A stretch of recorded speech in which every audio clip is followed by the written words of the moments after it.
10 fakta Jin BTS dari wawancara.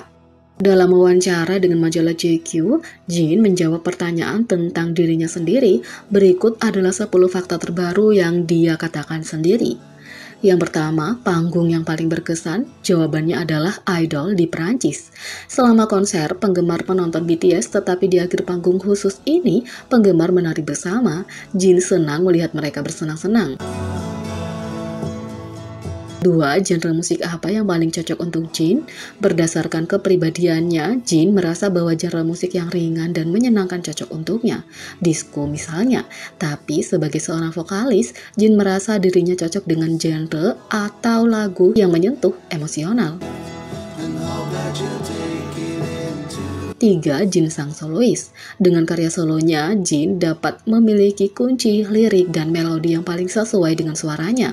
Untuk mendongeng, Jin sangat berhati-hati tentang apa yang dia pilih untuk dinyanyikan sebagai solois. Dia merasa dia hanya bisa menulis cerita yang dia sangat berempati. 4. Lagu apa yang berdampak besar pada Jin? Fire. Jin terinspirasi oleh lirik "Hiduplah sesukamu, bagaimanapun juga hidupmu".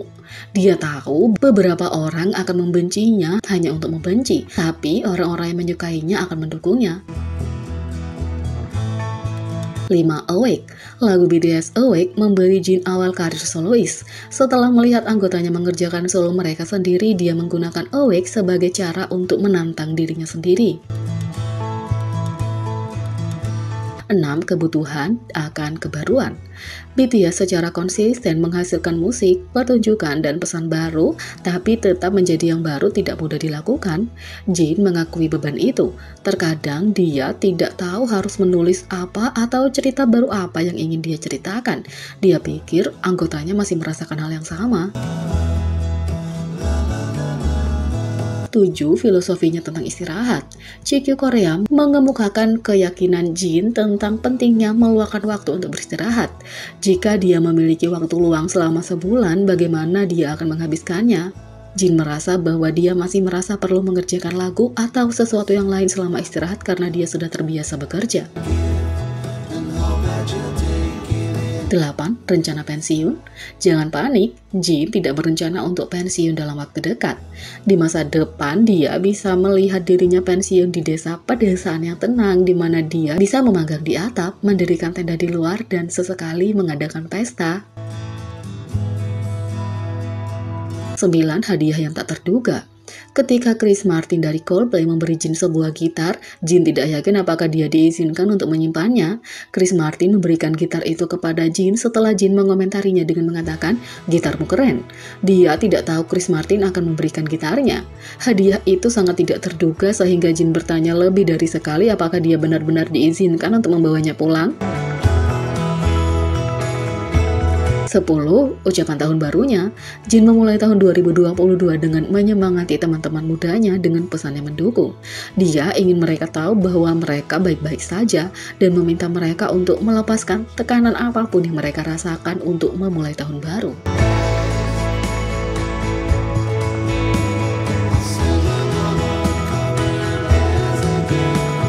Yang kedua, 10 fakta Suga dari wawancara. Dalam wawancara baru dengan majalah GQ Korea, Suga menjawab pertanyaan tentang dirinya sendiri. Berikut adalah beberapa fakta baru yang didapatkan. Yang pertama, tahap apa yang Suga lihat dalam mimpinya?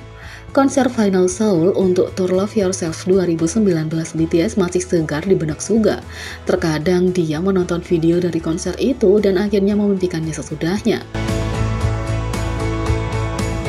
2. Suga, Agus D, dan oleh Suga.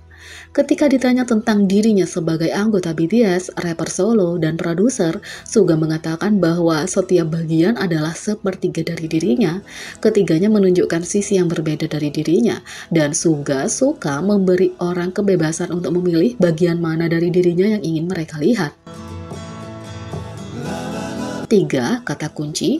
GQ Korea menunjukkan bahwa BTS tidak segan-segan menceritakan kisah kata kunci yang bermakna tentang mimpi, kenyataan, kesepian, dan harapan. Kisah apa yang bisa kita nantikan di masa depan? Suga ingin menceritakan lebih banyak cerita yang diambil dari pengalaman pribadinya dan apa yang dia rasakan. 4. Bagaimana cara mengatasi stres? Terkadang hidup menjadi stres dan mudah terjebak dalam angin puyuh kekacauan emosional.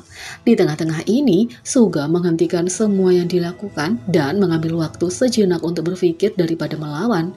Dia menyarankan orang untuk mundur dan menilai situasi mereka lalu menunggu sebentar. Mengambil waktu dan jarak itu akan membantu kamu melihat situasi dengan lebih jelas. 5. Perspektifnya yang berubah. Di awal karirnya, Suga terbuai opini publik. Dia menjadi sensitif terhadap orang lain, terutama online. Tapi seiring waktu, dia menyadari bahwa hanya karena dia melihat reaksi agresif secara online, dia belum tentu mengalami hal yang sama secara offline. Beberapa hal yang meledak di internet bukanlah masalah besar dalam kehidupan nyata. 6. Kepositifan menang. Suga dikenal untuk menangani materi pelajaran gelap dalam musiknya, tapi akhir-akhir ini dia semua tentang hal yang positif. Dia mengatakan itu sejak marah dan han atau perasaan sedih yang kompleks di kesedihan, ketidakadilan, dan kebencian menggerogoti seseorang, dia membiarkan perasaan itu pergi dan mencari energi positif sebagai gantinya. 7. Rahasia di balik pagi. JQ Korea menyebut lukisan Suga, Pagi, sebuah lukisan akrilik yang menggunakan bentuk gelombang audio untuk menerjemahkan pengalaman pendengaran menjadi pengalaman visual. Kata apa yang Suga gunakan untuk mengekspresikan pagi dalam lukisan itu tertulis di belakang kanvas, tetapi hanya orang yang memiliki lukisan itu yang tahu apa artinya. JQ Korea berteori bahwa kata itu pasti istimewa, tapi Suga mengatakan itu tergantung pada pendapat penonton, mungkin istimewa bagi mereka, bisa jadi tidak. 8. Apakah dia akan merilis lagu-lagu folk? Ini kemungkinan. Suga tidak bermain gitar akhir-akhir ini, tapi dia telah berlatih bernyanyi. Dia akan tertarik untuk mencampur genre musik karena hari ini tidak ada batasan antara genre. 9. Hubungannya yang rumit dengan musik. Menurut Suga, kalau kamu terlalu mencintai sesuatu, itu tidak akan bertahan lama. Karena dia ingin membuat musik untuk waktu yang lama, ada kalanya dia mencoba untuk sedikit menyukai musik agar tidak kewalahan olehnya. Bahkan sekarang, Suga tidak banyak mendengarkan musik kecuali dia sedang bekerja. Dia mulai menetapkan batasan dan jarak dengan musik 5 tahun lalu. 10. Bermimpi atau tidak bermimpi. BTS sering bernyanyi tentang mengejar mimpi, tapi Suga mengatakan tidak apa-apa untuk tidak punya mimpi besar atau tidak punya mimpi sama sekali. Kamu tidak harus menjalani hidupmu seperti itu, katanya.